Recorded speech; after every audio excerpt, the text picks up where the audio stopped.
Hello everyone, welcome back to Q&A with Dr. Megan Rose. Apologies, I took the month of August off and now I am back just under the wire for the month of September with my latest Q&A. So today's question is, do our spirit contacts and or beloveds ever manifest through the guise of a fictional character?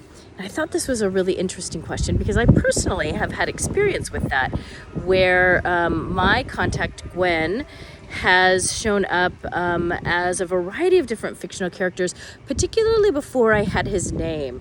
And what I've written about in my book is how that I would know it was him because I had the same somatic cues, even though he was showing up in a variety of different guises or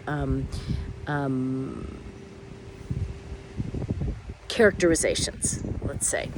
And what I always sort of refer back to is one thing that both my fairy seership teachers, R.J. Stewart and Orion Foxwood, have said, which is the spirits will sort of pull whatever guise, whatever characterization that they think will get our attention, and also will convey a certain quality that they're trying to communicate to us.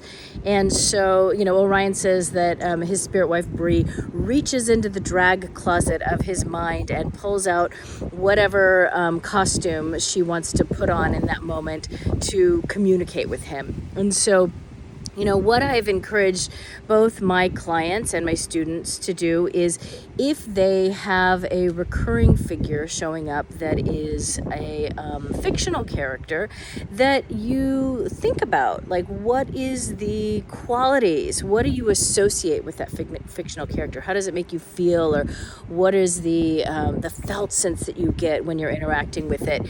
And then think about what that might be conveying from your spirit contact.